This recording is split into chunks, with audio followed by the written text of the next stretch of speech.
Good morning, good afternoon, good evening to you. Wherever you are, welcome to Phocuswright's Diversity and Leadership Event 2021.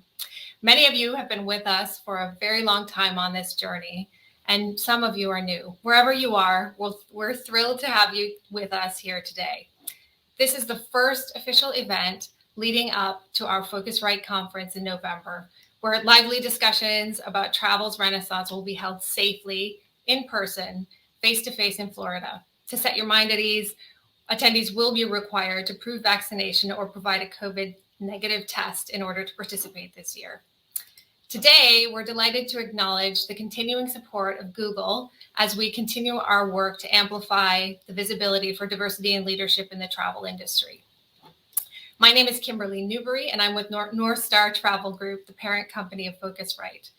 Throughout the COVID crisis, like many of you, we've had to make tough choices and reductions and realignments in staff to survive.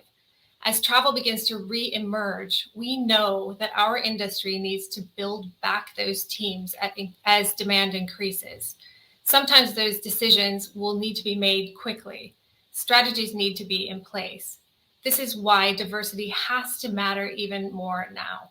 Teams will need to mindfully recenter to make sure that diverse hiring and inclusive cultures are proactively built to ensure representation, and sustainable teams are built to help us thrive into the future. We're encouraged to have so many of you with us here today to listen to some of the leaders that we've been able to bring together to discuss why and how we can turn recentering into purpose and action. So, on to our agenda for the day. Today, Phocuswright's own Jill Menz will get us thinking about intentionality, persistence, and hope with our first guest, Blair Taylor. After that, Simon Gallo from UN Women UK will provide a global perspective on the impact of COVID on women and girls. Next, we will move into a powerful panel led by Christina Liebert, who's going to delve into the way forward for travel. She's going to do this with a group of people who have deeply diverse experience, and not only within the travel industry, but also outside of it. We love bringing people in from outside the industry to help us guide our way to best practices and more innovative opportunities.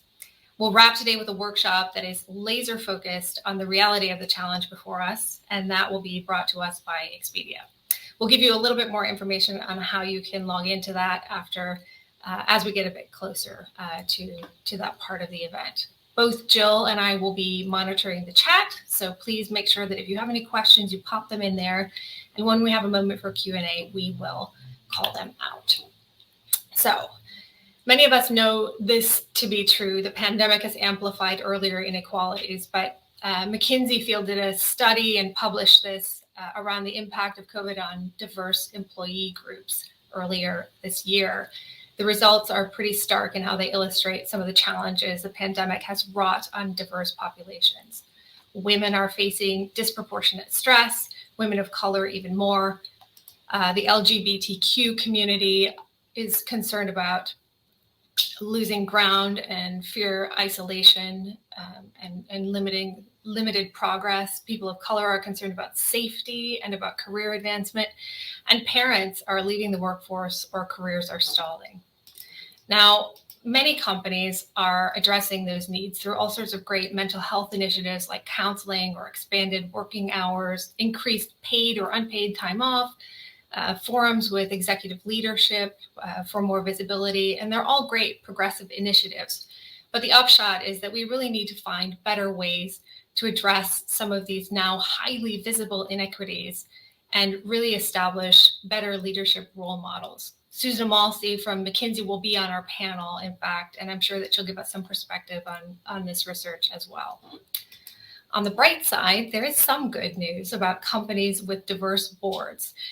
This research came from a Seattle-based not-for-profit called Board Ready.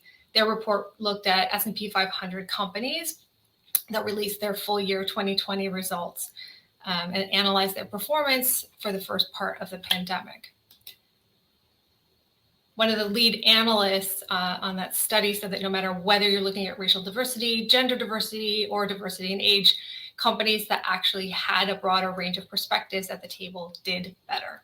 In fact, those companies with at least 30% of their board seats held by non-white directors, meant that 54% year-over-year revenue growth happened during the early part of the pandemic, which is definitely moving in the right direction.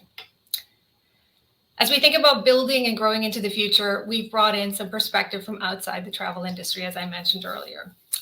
Many of you know my colleague, Jill Menz. She's done extensive work to really continue the conversation around women's leadership or diversity, equity, and inclusion throughout the year in Phocuswright. She and I are both really thrilled to bring our first guest to you. His personal perspective is exceptional. He's a thoughtful leader. He's had a really impressive career with some very respected brands, and his experience that he shares is powerful and deeply touching. Jill's going to get us going this morning with Blair Taylor by asking some questions about how the persistent reality of hope can help us to thrive.